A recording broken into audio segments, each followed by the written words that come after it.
Vamos agora dar início ao terceiro painel de hoje com o tema O Poder da Informação na Gestão do Varejo. Analytics e computação cognitiva podem apoiar decisões que geram ações e resultados? Iniciando este painel, nós convidamos Pedro Guasti, CEO da Ebit. Boa tarde. Tudo bem, pessoal? O desafio é acordar vocês logo depois do almoço. Bastante café e informações de mercado quentinhas, tá? Bom, eu trabalho numa empresa, sou co-founder da Ebit, é uma empresa que desenvolve no mercado as principais métricas de comércio eletrônico, a gente que apura o mercado de e-commerce no Brasil. Então, como é um painel que vai falar sobre analytics, sobre métricas, a gente combinou de eu passar para vocês em 5, 10 minutos, muito rapidamente, os principais momentos, os principais números do comércio eletrônico no Brasil, para ver se isso para vocês estimula de alguma forma a olhar bem de perto como vai essa integração do mercado de varejo brasileiro online e offline, né? Basicamente, a gente está saindo de um período que o comércio eletrônico também foi impactado pela crise. Nós tivemos o ano passado, pela primeira vez, o crescimento de um dígito no varejo online. Isso para a gente é aquém do que se costumava ver até 2014, crescendo 20%, 30% ao ano. Mas agora, no primeiro semestre, a gente já viu que o mercado tem um potencial de voltar a crescer como crescia antes, não 30% ao ano, mas já voltar a ter 2 dígitos. Começando em números, no primeiro semestre, 25 milhões e meio de consumidores compraram alguma coisa no Brasil. Tá? Acredito que vocês todos aqui devam ser clientes de comércio eletrônico, mas esse número é 10% superior ao ano passado. Então, é interessante ver que já começamos a ter um número maior de pessoas comprando. Tá? Esse consumidor ele tem uma renda média familiar de R$ 5.500, então a gente percebe que com esses 3 últimos anos de crise, a classe C ela deu uma afastada, de uma forma geral. Então, a gente tem aí um público proporcionalmente mais classe AB. Tá? Outro detalhe importante é que, aos poucos, regiões fora do eixo São Paulo, Rio, Sudeste, começam a ganhar mais força dentro do comércio eletrônico. Mais consumidores entrando via mobile, se tornando internautas. Muita gente hoje no Brasil não teve a experiência de usar a internet com teclado e mouse, já entra diretamente com o smartphone. Para vocês terem uma ideia, o Sudeste perdeu 1 ponto percentual de participação, de 63,8% para 62,8%. Ainda é majoritário, pelo próprio número muito maior de população no Sudeste, mas aos poucos as outras regiões vão aumentando. Tá? Nós tivemos quase 4% maior de pedidos. Nós chegamos a primeira vez num semestre a 50 milhões de pedidos no comércio eletrônico. 50 milhões de pedidos, caixinhas sendo transportadas ao longo do Brasil. Falando em volume de pedidos, quem arriscaria dizer qual é a categoria que mais se vende no Brasil? Algum palpite? Oi? Moda e acessórios, em volume de pedidos, e não financeiro. Tá? Em volume de pedidos, moda e acessórios quase 15%, 14,8% das vendas. Em segundo lugar, um aglutinado de saúde, cosméticos e perfumaria, né, medicamentos junto com cosméticos e perfumaria, 12,2% do todo em volume de pedidos. Em terceiro lugar, casa e decoração, 10,6%. Essa é uma categoria que vem ganhando espaço. Eletrodomésticos e eletroportáteis, 10,3%. E quinto lugar, telefone celular, smartphone, com 9,5%. Esse é um ranking que está disponível para vocês, não só o ranking, mas o relatório completo. Vou deixar no final para vocês baixarem, quem tiver interesse. Tá?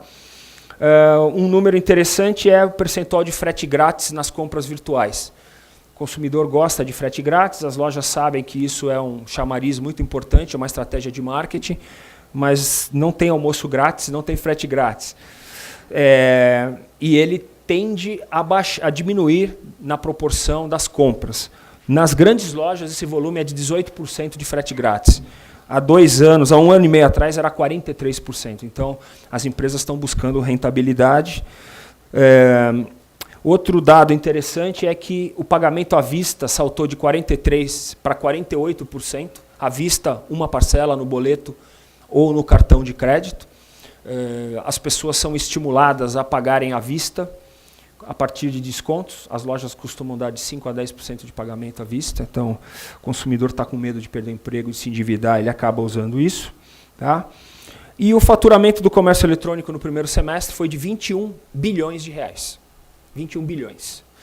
Com a estimativa que a Ibit tem para terminar o ano em 49 bilhões de reais, um crescimento de 10% em relação ao ano passado. A gente acredita muito no segundo semestre, principalmente no Black Friday. Essa é uma discussão que a gente pode fazer um debate só sobre Black Friday. As vantagens da Black Friday, o consumidor gosta de comprar no momento em que ele tem 13º, que as lojas dão desconto. O problema disso é que você tem que entregar tudo ao mesmo tempo. Só num dia de Black Friday se vende no Brasil 20 vezes de uma sexta-feira normal. 20 vezes. Vocês que são de tecnologia, imaginem o desafio para manter o site no ar, aguentar todo o tráfego, depois todo o fechamento de pedido, faturamento, despacho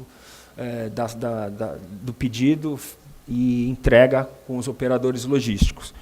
E vender com desconto no momento em que as pessoas têm mais dinheiro parece um contrassenso, mas já que temos essa oportunidade, que fiquemos com ela. Tá?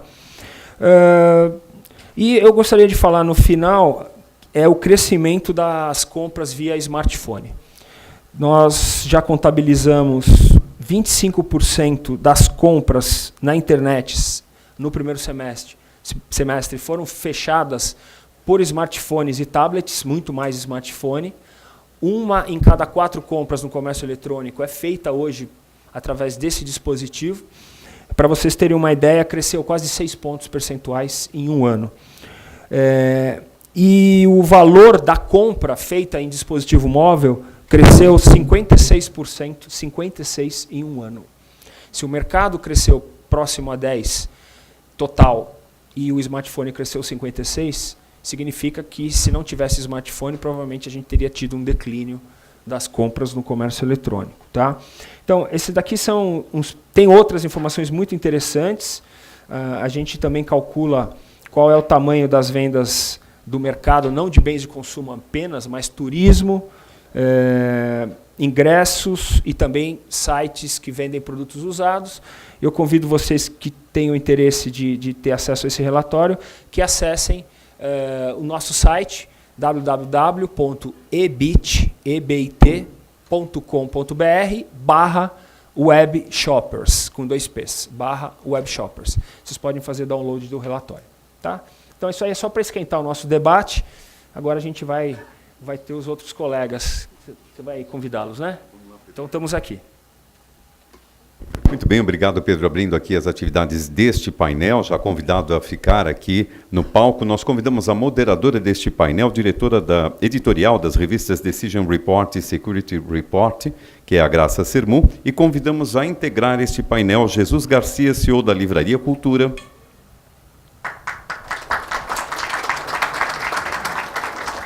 Gustavo Gaidzinski, CEO do Grupo Angeloni. E Maurício Trezub, diretor de e-commerce da TOTUS. Palavra com a moderadora deste painel, Graça Sermu. Alô? Já está ligado? Ok. O Pedro falou, realmente é verdade, a nossa tarefa aqui após o almoço, ela é de... Mas os números, eles são animadores, né? Então, acho que começar com os números realmente é uma maneira de despertar realmente para um segmento, como eu falei, de um crescimento. Só para complementar, Pedro, você falou de 10%, que a previsão seria fechar com 10% de crescimento o ano, né? Isso é mais do que o ano passado? O ano passado foi 7,4%. Então, tem um salto aí de crescimento. O que é mais importante é que o número de pedidos deve crescer alguma coisa para você. Seu microfone. Oi. O número de pedidos deve crescer 6% esse ano, que é bom, é importante crescer o número de pedidos, não somente o valor do ticket. E a gente tem aí uma estimativa para o segundo semestre, crescimento entre 12% e 15% no segundo semestre em relação ao segundo semestre do ano passado. Ok, pronto. Meu lado jornalista acabou, vou para a moderadora, senão ficar aqui entrevistando o Pedro, né? E aí não é o caso. Mas ao longo, obviamente, do nosso debate, você pode ir trazendo outras colocações. Bem, nós temos aqui nesse painel, justamente por ele ser após o almoço, né? Uma tarefa também aí que eu acho que vai esquentar aí a nossa participação. Não sei se vocês se recordam, no último painel, o André, da Netshoes, até comentou que era muito importante que em todos esses eventos, encontros, né, de varejo com tecnologia, se discutisse não só o lado glamuroso, que é o lado da entrega, do ser digital, do ter a cultura digital na ponta, no consumidor, mas também em todo o processo do varejo, né? Processo de gestão, no mindset. E eu até falei, olha, nós temos exatamente esse ano um painel, que é esse, em que a gente vai discutir basicamente duas coisas. Primeiro, numa primeira rodada, exatamente como que vocês veem essa questão de levar a cultura digital também para todo o processo de gestão. O quanto que isso é desafiador, né? O quanto você consegue fazer isso simultaneamente com a ponta, porque às vezes acaba que o front office ele demanda mais do que o back office, e depois o back office, uma vez falaram, Graça, o back office sempre está correndo atrás, ele está sempre depois, porque tem uma pressão do negócio, né, por colocar coisas no front office muito mais rápida, disponibilizar serviços. E depois, num segundo tempo, a gente falar um pouco sobre a informação e o valor que ela tem como elemento aí que vai, de certa forma, unir todo o processo de gestão com o processo de entrega. Bem, vamos lá. Jesus, vou começar por você.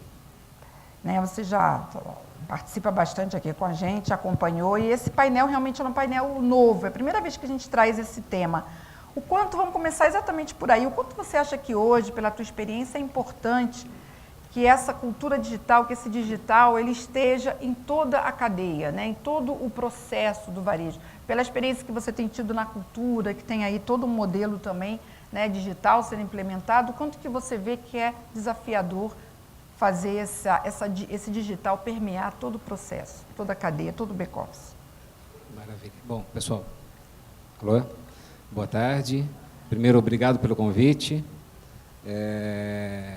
Sem dúvida, Graça, isso aqui é mega importante, essa questão digital, essa questão do analytics, essa questão da informação em toda a cadeia.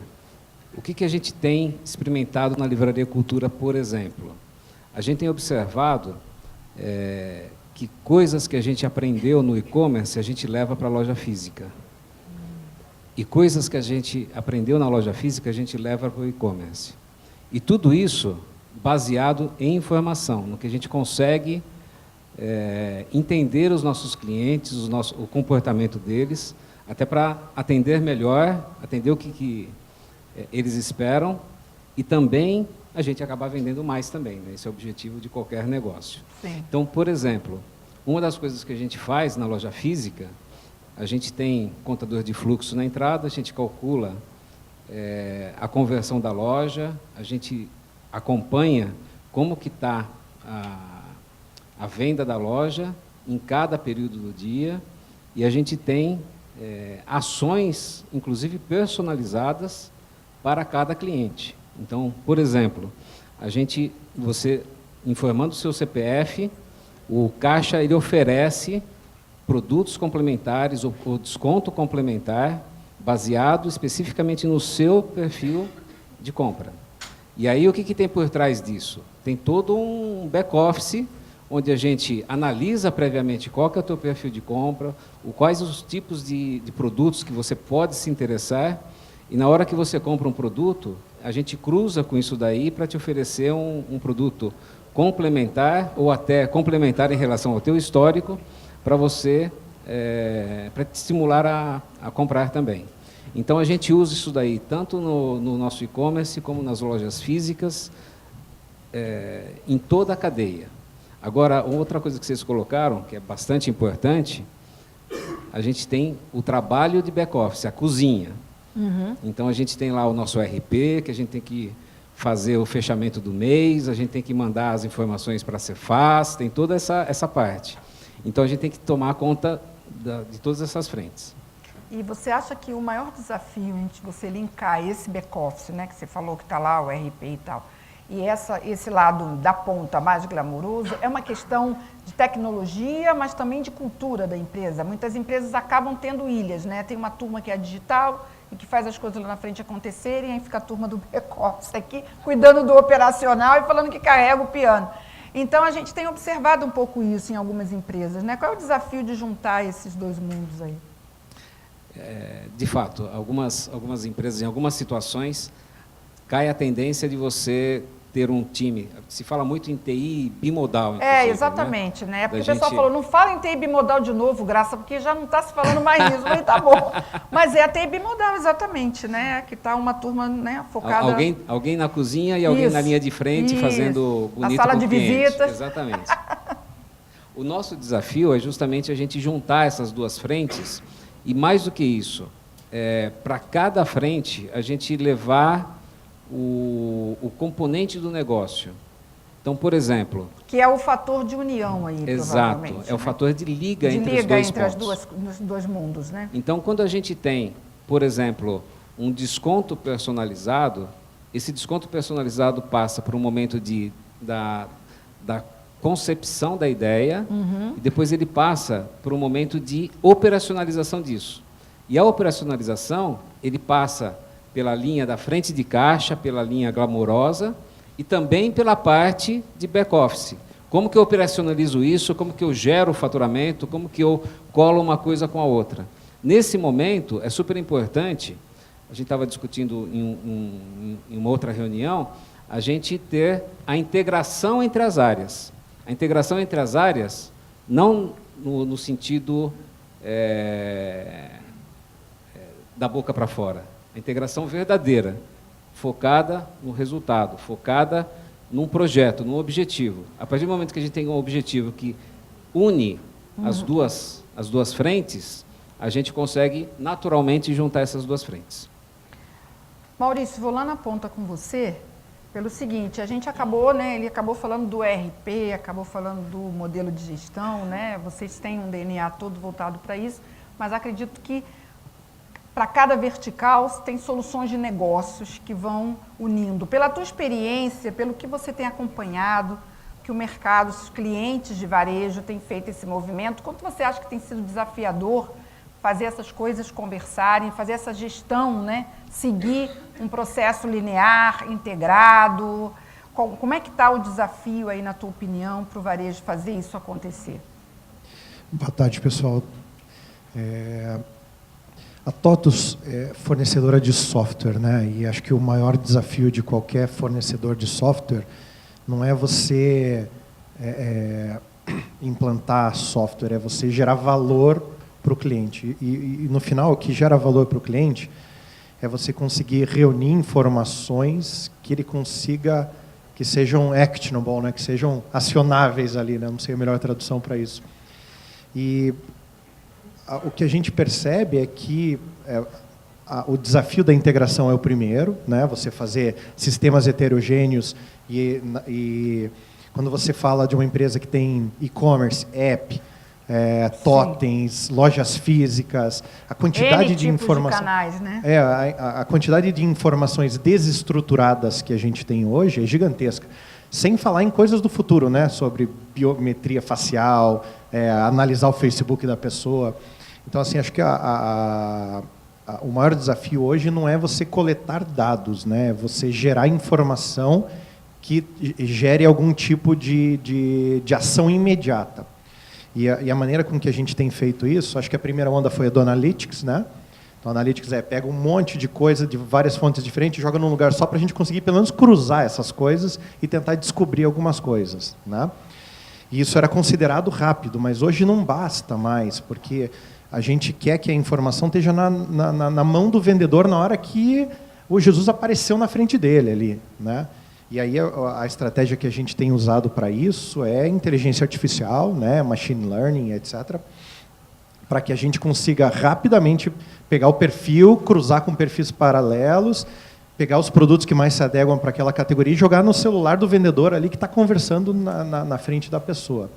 Então a gente tem uma estratégia, a gente tem um núcleo da TOTUS no Vale do Silício, lá na Califórnia, e a gente desenvolveu uma assistente parecida com a Siri, com o Google, etc., que chama-se Carol, que é a assistente de inteligência artificial da TOTUS.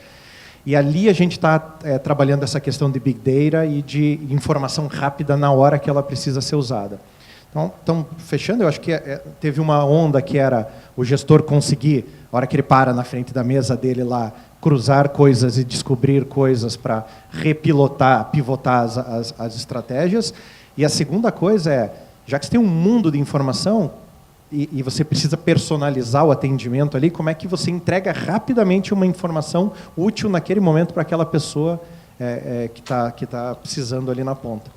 Então, esse segundo desafio é o desafio mais novo da inteligência artificial, que não é nada nova, né? A inteligência artificial é absolutamente antiga. Mas agora ela veio com um viés aí realmente mais cognitivo, né? Que eu acho que, de certa forma, está se materializando mais em aplicações, porque antes a gente olhava a inteligência artificial como algo, nossa, né? Não é para mim ainda, está numa esfera, né? Está numa outra esfera, é o Jetsons. Não sei se aqui todos vão, né? Mas para mim era isso. E hoje a gente começa a ver aplicações efetivas. Foi legal você ter feito esse link, porque faz parte da pauta, inclusive, a gente, quando olhar toda essa evolução e essa integração, não esquecer da computação cognitiva nessa discussão nossa aqui, além do analytics, porque quando a gente está falando de informação, a gente está falando na ponta, como você falou, de uma tendência fortíssima, que é a computação cognitiva. Tá ótimo, Maurício, já temos aí a sua visão. Vamos passar agora para o Gustavo, voltar de novo para a visão usuário, né? E entender um pouquinho na sua realidade, né, do seu varejo, de como você está vendo essa integração, o front office, o back office, a informação permeando e essas tecnologias, como já foi dito aqui, analytics, agora a computação cognitiva. Como é que você está utilizando isso? Qual é a tua visão de como a integração pode ser importante nesse processo? Legal. Boa tarde a todos. Boa tarde, Graça, para o pessoal aqui do painel. Então, esse é um assunto que, sinceramente, eu aposto como realmente assim o do momento, eu diria, porque a gente já passou umas ondas aí atrás, muito se falou, Big Data, uns 2, 3 anos atrás, e acho que agora, de fato, a gente vai conseguir tirar algumas informações dessa tecnologia. E daí, lendo algumas coisas sobre esse assunto, só para vocês terem alguns números, e o varejo ele é uma das indústrias que mais geram quantidade de informações, baseado no mínimo no consumo do cliente. Mas tem muito mais que isso, porque a gente está acostumado com os dados que a gente chama os estruturados, né? E depois, agora, você tem toda a parte desde dados estruturados, que vão desde as imagens, vídeos, etc., e juntando a IoT agora também, ou seja, é um oceano de informações. E eu uso essa palavra oceano para vocês terem uma referência, porque os estudos apontam hoje que apenas 3% dos dados que estão disponíveis são utilizados. E esse 3%, para vocês terem ideia, é a mesma proporção de água salgada e água doce no mundo, no planeta. Então, ou seja, você tem todo um oceano aí de dados que ainda nós não utilizamos. E aí está o desafio, né? Então, o Big Data ele vem aí realmente com um grande desafio. Ele é baseado na parte, ele é um grande conjunto, né? Que envolve velocidade, volume e variedade, né? São os 3V. Ou alguns falam 4V, que é veracidade. Que são assuntos que sempre estiveram próximos a nós, como eu estava comentando, a inteligência artificial. Mas agora realmente proporciona realmente uma possibilidade de a gente utilizar isso ao nosso favor. E, novamente, o varejo ele é privilegiado, porque ele gera muita informação e o mercado é extremamente competitivo, ali a disputa é no centavo com a nossa concorrência. Se você tiver um analytics bem formatado, vai ser um diferencial competitivo. Inclusive, você considera que nesse processo de gestão, a informação poder, né, de certa forma, usufruir, né, quer dizer, os dados realmente virarem informação e isso poder alimentar tanto o front office como o back office é o grande desafio desse oceano aí, né? De você conseguir transformar isso numa informação que se torne útil não só para o front office, mas como para o back office também, né? Exatamente, esse é o grande desafio e assim, realmente eu diria, muitos poucos conseguem de fato fazer algo em massa mesmo, assim. Então, por quê? Porque tem muita gente olhando, experimentando, fazendo laboratórios ainda. Então, assim, a gente vê muita coisa ainda assim, a ser aprimorada, não é um produto final, muita gente está melhorando com o tempo. Então, assim, é um negócio que quem investir, eu tenho certeza que vai ter um retorno.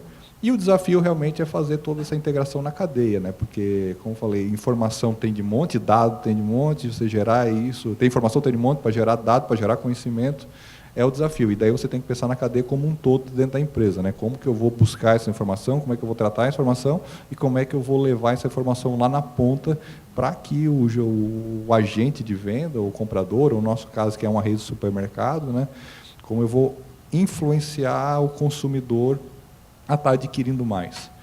Então, é um belo desafio. Assim, quem investir nisso, eu tenho certeza que vai ser um diferencial competitivo. O varejo é privilegiado com isso.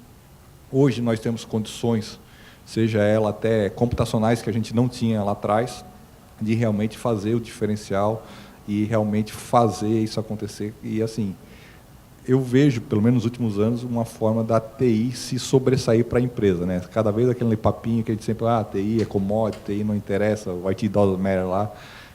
Acho que a TI pode ressurgir como um fator decisivo, porque isso não é um projeto de TI, é um projeto de negócio, mas também é simbiótico, né? Tem que estar junto as áreas e TI trabalhando em conjunto com a área de negócio para alavancar isso aí.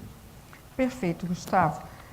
Só para ser justa com a plateia online, né, a minha equipe está aqui me informando, nós já estou sabendo que vocês já almoçaram, já voltaram e estão nos acompanhando pela internet. Então, obrigada aí pela nossa audiência, muito bom saber que vocês são fiéis aí à nossa proposta de acompanharem também o TI Varejo pela internet, remotamente, então obrigada aí pela audiência. Pedro, vou voltar para você. E agora, não para saber sobre os números, né? Mas diante do que foi colocado aqui, a sua percepção, você acompanha bastante o e-commerce, você acha que o digital, o online, ele tem mais facilidade de fazer essa aproximação entre o front office e o back office, e fazer com que a informação circule mais rápido? O que você tem observado desse desafio nesse modelo de varejo, né? O digital, obviamente, ele tem muito mais facilidade, num primeiro momento, de capturar informação, capturar dados desestruturados, transformar em dados estruturados e fazer com que essa informação permeie na empresa e possa transformar a empresa, alavancando vendas, melhorando o atendimento ao cliente, facilitando a área comercial a posicionar os seus produtos no mercado em termos de preço, em termos de oferta. E isso permite com que as empresas desenvolvam ferramentas muito poderosas de monitoramento da entrada do cliente no front-end, né, que seja no site, via smartphone ou computador desktop, notebook, e a partir da chegada desse consumidor, você tendo todo um analytics e dados de comportamento daquele consumidor, poder oferecer para ele uma experiência de navegação diferenciada. Nada de novidade, vocês que compram na Amazon devem ver muito bem como isso funciona, mas aqui no Brasil a gente vê algumas empresas já trabalhando de uma forma muito intensa essas questões de inteligência. E, além de dar para o consumidor uma boa experiência, hoje, o nosso trabalho, EBIT, eu digo, permite com que a empresa consiga ver o que está acontecendo em real time no mercado como um todo e posicionar a sua estratégia comercial dependendo do que o mercado todo está acontecendo. Vou dar um exemplo. Black Friday, que é um dia, como eu disse, né, que tem 20 vezes a venda de um dia normal.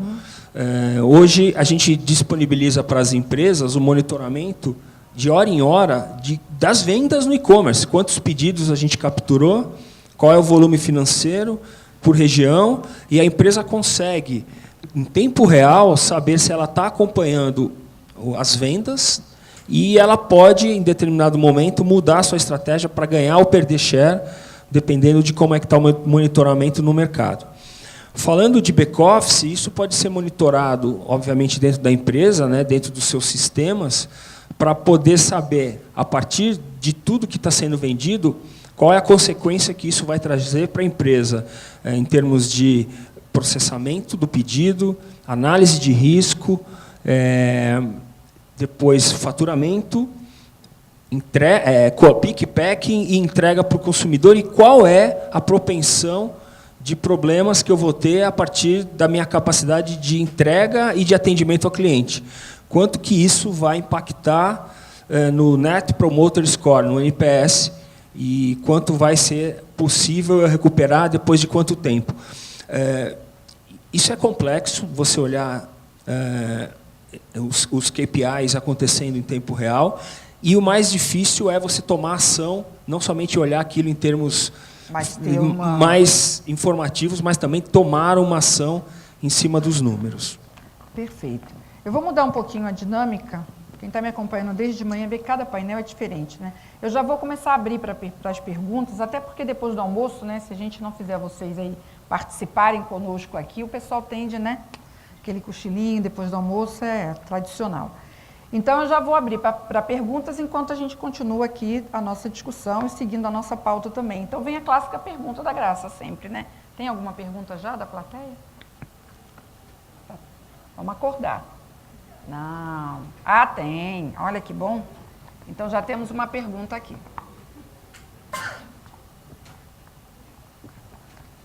Boa tarde, meu nome é Eduardo, sou do Grupo Martins. Quando vocês falam de Big Data, eu tenho uma pergunta relacionada a... É melhor eu buscar uma solução que esteja fora no mercado, ou eu pensar num Big Data tendo uma solução própria, dado que aí a gente tem muito software hoje, enfim, livre, né, para a gente poder consumir e gerar essas informações dentro de casa. Como que vocês veem isso? Jesus, você quer começar respondendo? Posso responder. Bom, a resposta passa pelo seguinte: mais importante do que a tecnologia de Big Data é como que você vai tratar as informações. Então, a tua pergunta está relacionada com a tecnologia, se eu entendi. Né?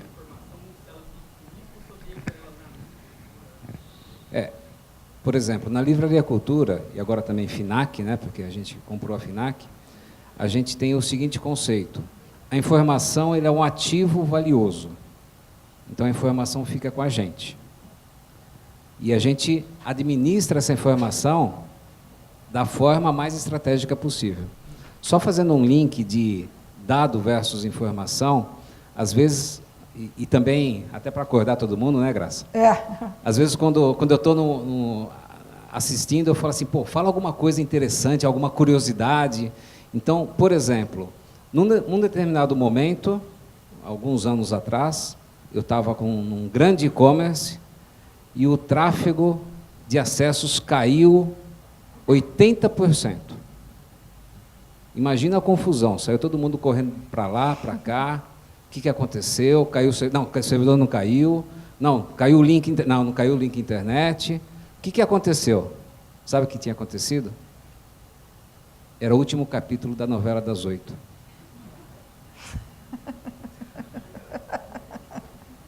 A venda caiu por causa da novela das 8.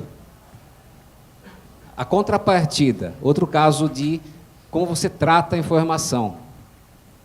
Dados meteorológicos. O que tem a ver isso com varejo? Tudo. Tudo. O dia que chove, num domingo, num sábado, as pessoas não vão para o parque, elas vão para o shopping. Então, a movimentação aumenta drasticamente. E como que você se prepara para isso? Qual que é a tua estratégia de abordagem para isso?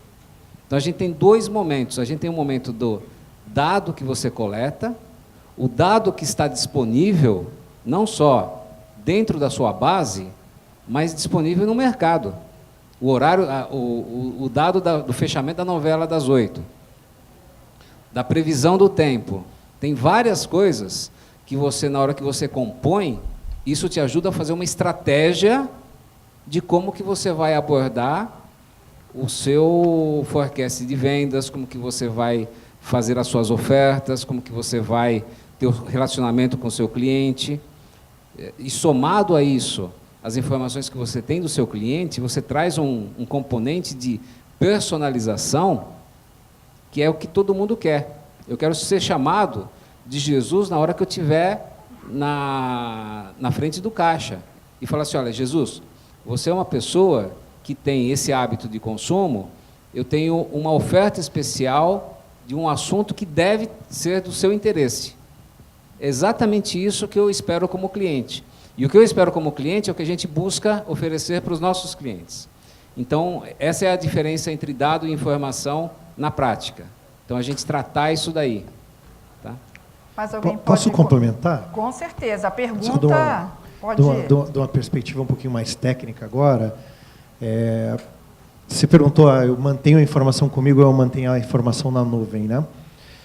Do ponto de vista técnico, eu diria assim, se você tem uma estrutura, eu tenho certeza que o Grupo Martins tem uma estrutura adequada de hospedagem interna, com backups diários, feitos fora do teu data center, ok, você manter uma informação estratégica dentro de casa.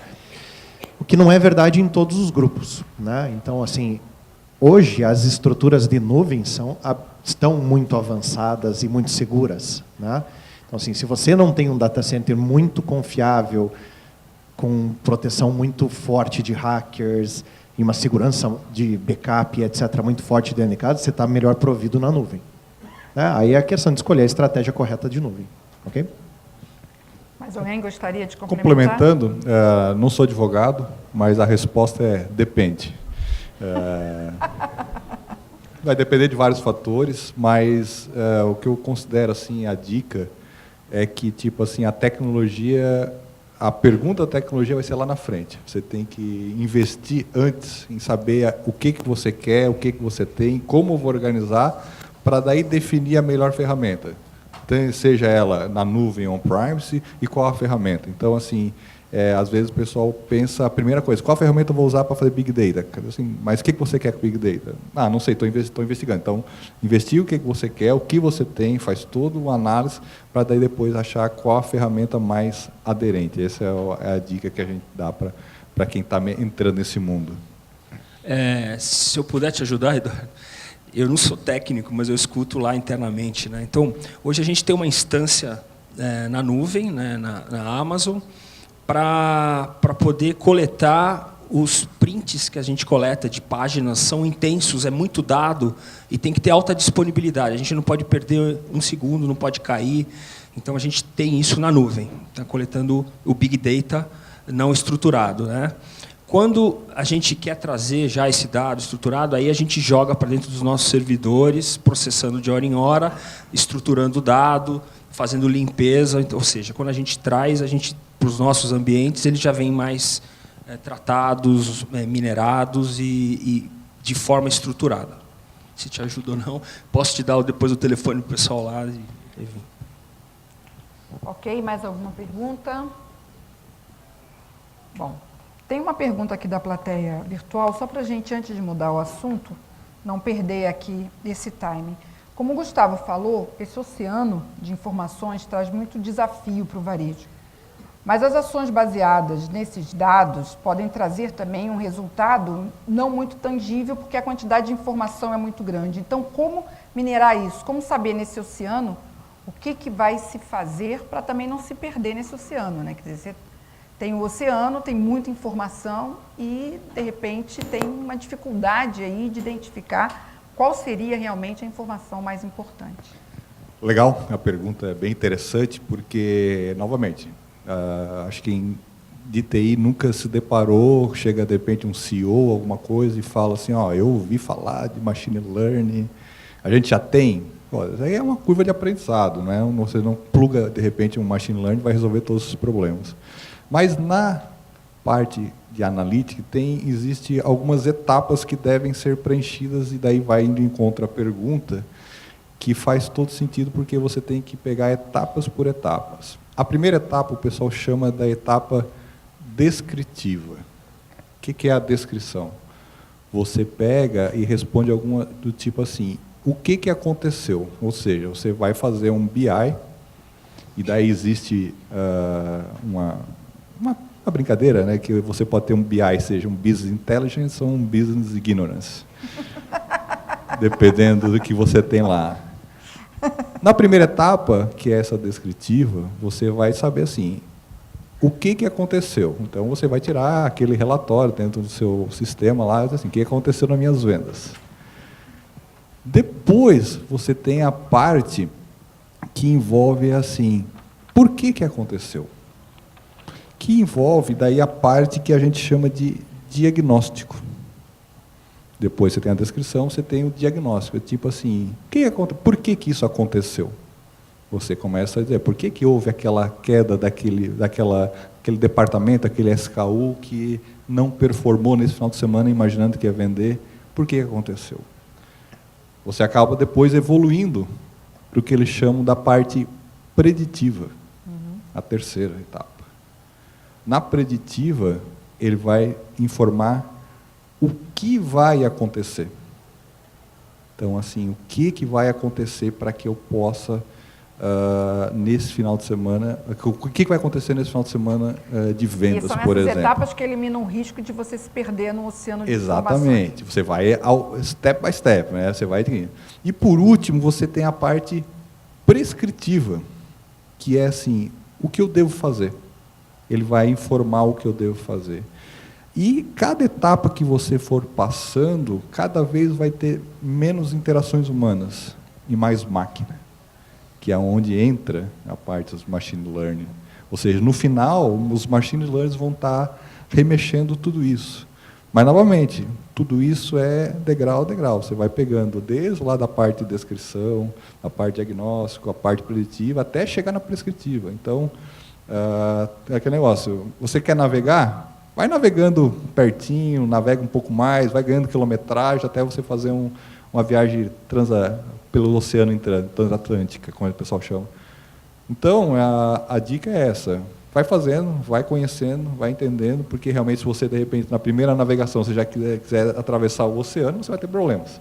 Então, faz essa etapa, faz todo esse caminho, para você chegar lá realmente num dado mais assertivo, e não virar um business ignorance. Mais alguma contribuição para essa questão que veio pela internet, Jesus? Qual é a tua visão de que o risco de se perder no mar de informações realmente? Porque quando vocês falam dessas etapas, eu também recebo muito feedback, né, de que, claro, nada se compara ao que foi o Data Warehouse, não sei se alguém lembra disso, dos projetos que tinham início, tinham meio, mas dificilmente tinham fim.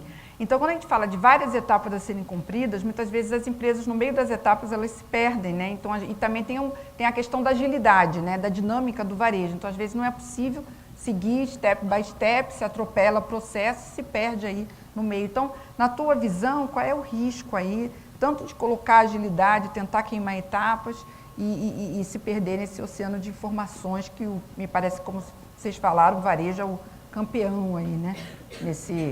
Nessa quantidade de informação hoje, né, se a gente comparar os setores aí. Só complementando o que o Gustavo colocou, acho que ele fez uma abordagem bastante importante. Uma coisa importante quando a gente trata esse oceano de informações, esse oceano de dados que viram um oceano de informações, é como que a gente coloca em prática. E nada melhor de a gente estabelecer qual é o resultado esperado e como que a gente vai medir esse resultado. Então, é aí que eu acho que é uma coisa importante para complementar esse assunto. Quando você trata uma informação, você faz um planejamento e você espera um resultado, você estabelece onde que você vai medir e como que você vai medir. Por exemplo, se for uma personalização de uma página online, Você tem ferramentas que você pode fazer um teste AB. Eu coloco essa abordagem no modo A, esta abordagem no modo B, e vejo qual performa melhor do ponto de vista de vendas, do ponto de vista de bounce rate, qualquer indicador que eu coloque. Em loja física, a mesma coisa. Eu posso implementar uma abordagem em uma das lojas e não implementar na outra. E comparar qual que é o resultado. Então, a gente costuma, primeiro, pegar esse oceano de informações e transformar em entregáveis, mesmo que eles sejam menores e mais rápidos. E depois implementar e medir. E olhar o resultado. Se eu for fazer um e-mail marketing, por exemplo, é o mesmo conceito da página online. Você manda para um grupo de usuários com uma abordagem e para o outro grupo de usuários com outra abordagem. E você mede qual que é o retorno de cada comparando os dois modelos, né? Quer dizer, cada um dos modelos. De certa forma, é um modelo um pouco de laboratório mesmo. Exatamente. Né? De você criar modelos e aí de acaba teste, virando né? um PDCA. Ele vira um modelo de testes que você vai coletando informações, montando estratégia, implementando, coleta mais, implementa, testa, corrige, e você cria esse ciclo virtuoso para você buscar o resultado e aprimorar o resultado. Perfeito. Mas alguém gostaria de complementar? Não, é só para complementar. A gente coleta lá na IBIT milhões e milhões de informação de dados, né? Depois tem que transformar isso em informação, né? Fazer com que isso possa colaborar com o negócio. Então, a gente tem feito algumas POCs, prova de conceito, para validar, por exemplo, qual é o impacto do valor do frete na avaliação do consumidor quanto ao Net Promoter Score. Porque o consumidor, no final, ele diz, você recomendaria isso para um amigo ou parente? Aí o cara dá uma escala de 0 a 10. Mas por que ele deu essa informação? Então, a gente está cruzando variáveis, desde a navegação, o preço, a experiência que o cliente teve no pós-venda, a entrega no prazo, se ele recomendaria a loja para o amigo ou parente, se a loja cobrou ou não cobrou frete, qual o percentual do frete, para saber qual é o impacto que um desses parâmetros teve no NPS. Para que serve isso? As empresas são drivadas, tem meta, tem muito executivo que parte do bônus é a avaliação do consumidor final. E muitas vezes a empresa fica naquela dúvida, será que eu vou entregar mais rápido ou vou prometer entrega mais lenta e vou surpreender o cliente? Então, hoje, com modelos preditivos, usando conhecimento através de computação aplicada, a gente consegue ter esses modelos preditivos. Tá? É difícil, é um monte de dados junto, mas hoje permite, pelo barateamento do processamento, você brincar com esses dados. Maurício, na tua visão, quer dizer, apesar do Big Data ter todas essas etapas, né, e muitas vezes elas não poderem, de certa forma, serem ultrapassadas, mas pela experiência aqui dos usuários, você viu que tem modelos e formas de você fazer isso, experimentar, recuar e tal, e tratar. Você tem visto que, na sua percepção, os modelos de Big Data e tudo que você tem feito tem sido positivo? Quer dizer, você acha que não tem tido frustração nessa área de Big Data, de tratar a informação? Qual é a sua percepção aí como um vendedor? Como é que você tem visto o mercado se comportar nesse ponto? Muita frustração, mas a maioria por falta de planejamento, que foi o que o Jesus falou ali, e falta de você, foco demais na tecnologia e foco de menos onde você quer chegar. Né? Tá. Então, eu acho que os projetos de Data Warehouse, etc., que naufragaram, que falharam, é porque as pessoas não sabiam exatamente o que queriam extrair daquele modelo. Você não simplesmente joga um monte de informação numa caixa e você diz, isso aqui vai responder qualquer pergunta que eu tiver no futuro. Né? Por mais incrível que pareça, as estratégias de analytics, etc., que mais funcionaram, foi as que a gente acelerou com templates, no final das contas. Né? Então, assim, como a gente trabalha com varejo, a gente trabalha com manufatura, a gente trabalha com e-commerce. Levando para o lado prático, né? Quer dizer, tendo alguma praticidade. Né? Olhando o e-commerce, por exemplo, a gente sabe mais ou menos o que a pessoa precisa saber, qual é a informação que ela tem que ter na mão do dia a dia para tomar algumas ações. Então, conversão, número de visitas, pedidos, categorias que mais vendem. 90% das perguntas a gente vai responder com um analytics padrão, no final das contas, né? E aquele 10%. Aquele 10% talvez você tenha que fazer um drill down, fazer alguns cruzamentos ali que não estavam lá. Mas a estratégia, o template bem montado com as informações que a gente conhece daquelas indústrias, acabam respondendo 90% das questões do dia a dia, e é incrível a quantidade de empresas que pilotam, principalmente operações de e-commerce, apps, no mundo digital, sem absolutamente saber para onde o vento está soprando, né? Assim, o Google Analytics, por exemplo... Para combinar com o oceano, né? O Google, por exemplo, tem um programa de Analytics que é gratuito. Basta que você instale ele direito e ele já vai te dar alguma informação. Nem isso a gente vê as empresas fazendo. Então, poxa, não está funcionando, não estou conseguindo dar certo, não estou crescendo, mas nenhuma informação, nenhum tipo de analytics ali, né? Agora, eu acho que o grande desafio agora nessa segunda fase, puxando um pouquinho para a omnicanalidade aqui, né, é você conseguir cruzar um consumidor, porque a gente estava olhando o desafio do e-commerce separado do desafio da loja física, e às vezes até como inimigos, né? O e-commerce inimigo da loja física. Essa fase, né? Tivemos essa fase. Parece que não é o e-commerce da mesma marca, né? Parece que são duas empresas diferentes. O desafio que a gente está olhando agora é como é que a gente integra tudo isso para dar uma visão omnichannel daquele comprador. Porque a pessoa que vai, o Maurício que vai na loja física não é um Maurício diferente do que compra pelo celular, muito menos o que entra no e-commerce. É a mesma pessoa. Mas, incrivelmente, as empresas ainda tratam o Maurício como 3 pessoas absolutamente diferentes que nunca se relacionaram com a marca. E aí, a gente está, voltando até na parte da integração, né? A gente está vendo alguns desafios gigantescos de você identificar que o Maurício é a mesma pessoa nos 3 canais.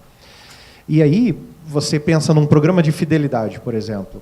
Cara, o programa de fidelidade não pode ser da loja física, ele tem que ser da marca. Então, assim, você não poder usar um cupom, você não poder trocar pontos na loja física que você ganhou no e-commerce, ou no e-commerce que você ganhou na loja física, é um desafio de TI somente, porque na cabeça do consumidor isso é inquestionável. A marca é a mesma, né? Então, para vocês terem uma ideia, a ideia é como que a gente tem resolvido esse tipo de desafio. Programa de fidelidade, programa de engine de promoção, engine de cupons, eles não podem estar no RP. Porque o RP é uma coisa que está escondida no back-office. Ele tem que estar na nuvem, ele tem que estar disponível em qualquer lugar, ele tem que estar disponível no celular do vendedor, no e-commerce, no RP. Então, a gente está tirando muita inteligência do back-office, no final das contas, e jogando isso para a nuvem e mantendo o back-office no back-office, que é tributário, fiscal, a parte mais legal, no final das contas, né? Eu acho que tem um pouco do desafio de cruzar todas essas coisas e centralizar no consumidor no final. Para evitar essas experiências frustrantes, né? Antes da gente passar para o terceiro ou quarto ponto aí, já para fechar a última rodada, queria saber se a plateia está acordada, se tem alguma pergunta, para eles não falarem, poxa, não fiz minha pergunta. Temos pergunta. Tem aqui também? Então, ótimo. Então, vamos ali e depois aqui. Boa tarde, meu nome é Edilson, sou da Cooper Citrus, interior de São Paulo, agronegócio. A informação, esses nomes, Data Warehouse, eu sou da área de tecnologia, tá, Maurício? Sou cliente Proteus 12. Temos bastante informações, dados, né, que transformaram em informações, conhecimento, mas eu vou trazer uma pergunta que aconteceu comigo recentemente. Eu fui numa loja de material de construção em Ribeirão Preto e fiz uma compra. Passado ali, eu fiz a compra e tirou uma foto minha, bastante sério, pediram para que eu ficasse, fizeram meu cadastro. Logo depois, passado alguns dias, eu fui numa locadora alocar um veículo. A locadora que eu fui locar o veículo estava com a minha foto, que eu tirei lá na loja de material de construção. Muito legal, a gente que é de TI fala, poxa, que software legal. Está integradinho, né? Integrado, mas a empresa de material de construção não tem nada a ver com a locadora de veículo. E ele tinha as minhas informações que eu prestei lá na... Bom, resumindo, ainda na empresa, é muito legal você ver o produto da sua gôndola ser reposto pelo fornecedor sem que ninguém tenha ligado para o fornecedor para falar para ele que está acabando o estoque lá na gôndola. Ou seja, essa informação está sendo transferida do meu checkout para o meu fornecedor. Esse círculo de informação para a gente que é de TI é muito legal. E o perigo disso na hora que a gente pode estar municiando isso também para os nossos concorrentes. Essa é uma pergunta. Eu vou chutar o que aconteceu aí, né? Eu, em 2005, eu fundei uma empresa que a gente usava inteligência artificial, redes neurais, para detectar padrões de fraude. E chama-se F-Control, uma empresa que existe até hoje, foi do Grupo Buscapé. E uma das coisas poderosas que a gente fazia com muito critério, com muito zelo, era compartilhar informações entre indústrias, né? Então, um varejista aprovava um pedido no comércio dele, eu avisava um outro, e se a gente detectasse padrões esquisitos, a gente avisava todo mundo. Eu tenho a impressão que a tecnologia de reconhecimento facial que foi usada lá foi para análise de crédito, né? O que foi... aprovaram, né? Mas existe um ponto muito crucial aí entre você olhar a privacidade do usuário e até quanto a pessoa está disposta a fornecer informações e você conseguir fornecer um crédito para alguém, né? Então, acho que esse limite é muito tênue e essas integrações, apesar de viáveis, a tecnologia está dando isso para a gente, elas têm que ser usadas com muito cautela, porque você acaba afugentando o comprador. No final das contas, eu teria muito... Eu não gostaria muito de ver a minha foto numa loja que eu nunca fui.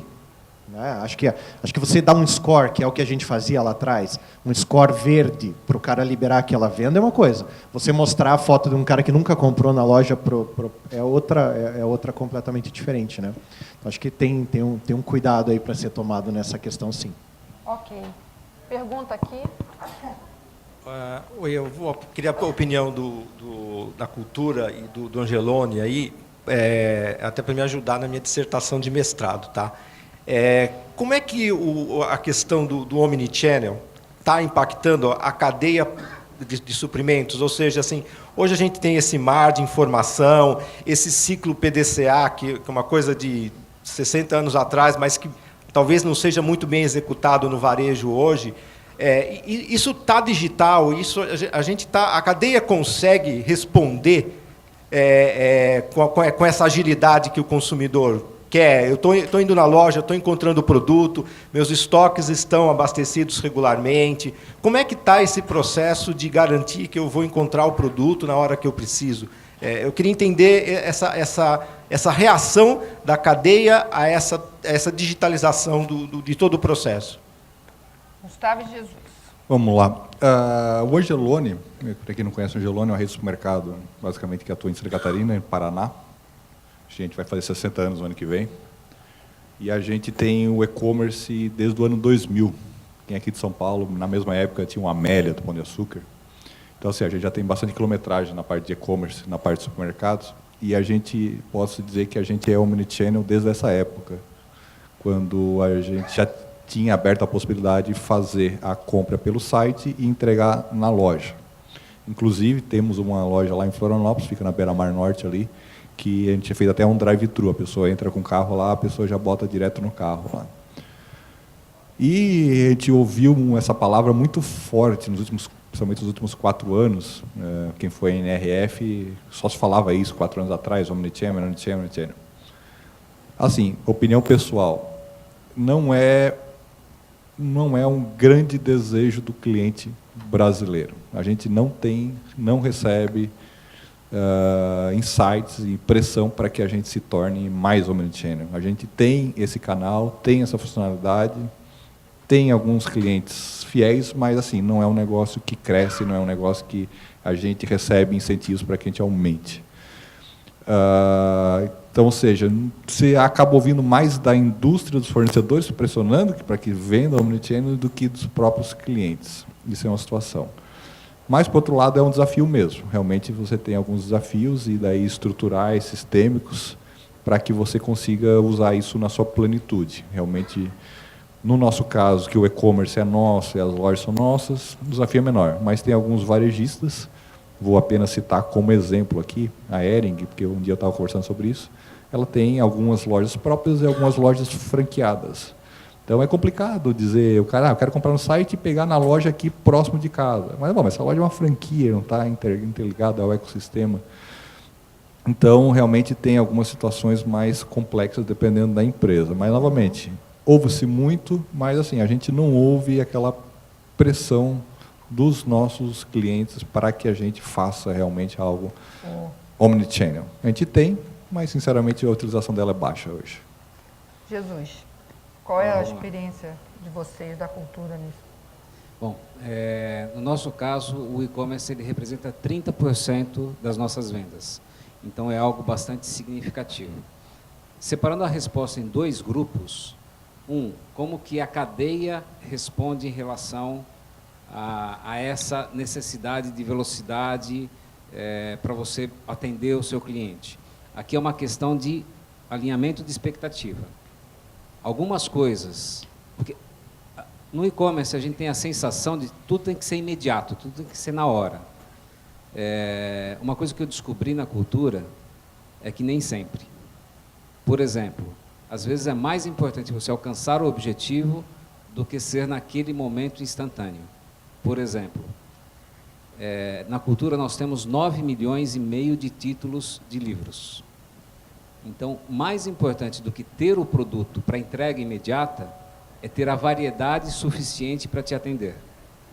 Então, a gente tem um grupo de livros que a gente tem entrega foguete, que a gente entrega no mesmo dia, inclusive, e tem um grupo de livros que são importados, que leva 20, às vezes 30 dias para você receber. Só que é um livro mega específico, que é aquele livro que você precisa. Então, a cadeia, a gente se ajusta à cadeia de acordo com as expectativas do cliente. Essa é a primeira parte da resposta. A segunda parte, com relação ao omnichannel. A gente também trabalha bastante isso, desde você comprar no site, retirar na loja, você compra numa loja, você retira em outra loja, tem várias modalidades. Você compra na loja, recebe em casa. E a gente, cada vez mais, a gente trabalha essa questão do omnichannel. E levar a experiência da loja física para o online e do online para a loja física. Um dos grandes exemplos da loja online para a loja física é o retiro em loja, por exemplo. No caso contrário, a gente observou uma coisa bastante interessante. Como que a pessoa vai buscar um livro? Uma das formas, falando rapidamente, a gente tem 3 formas que a gente descobriu que as pessoas buscam o livro na loja.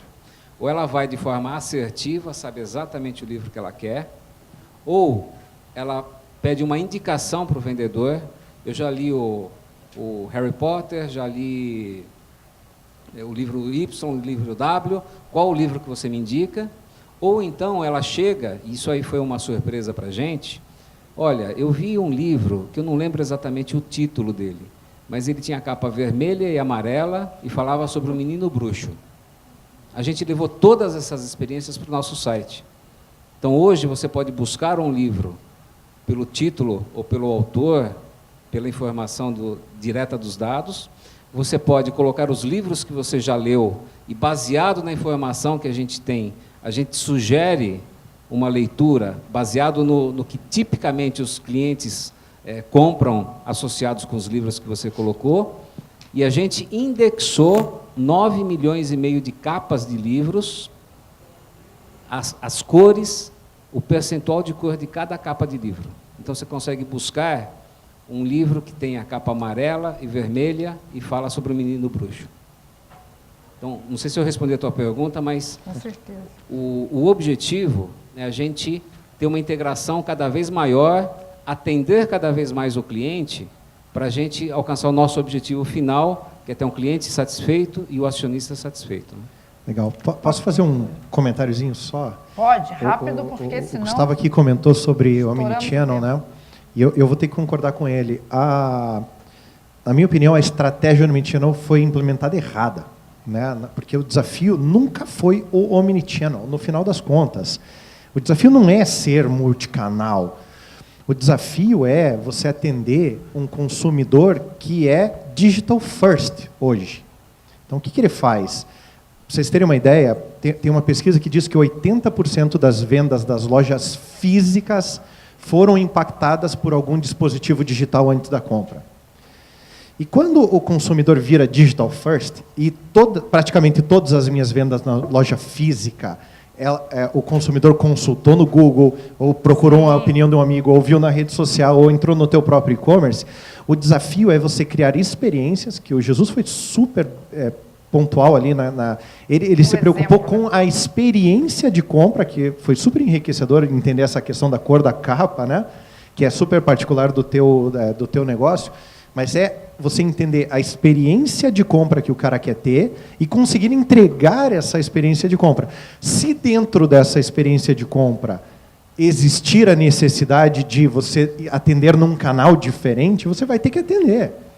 Mas assim, o desafio é atender o digital, é o consumidor que é digital, e não a empresa que é digital, né? Então, acho que concordo, mas complemento essa visão, acho que é importante. Perfeito. Bem, gente, chegamos ao fim desse painel. Temos um próximo encontro comigo no final. O último painel a gente vai falar sobre inovação, transformação digital, retail lab e computação cognitiva. Então, são temas interessantíssimos. Aguardo todos vocês. Salva de palmas aqui sempre, né? Os nossos participantes. Obrigada.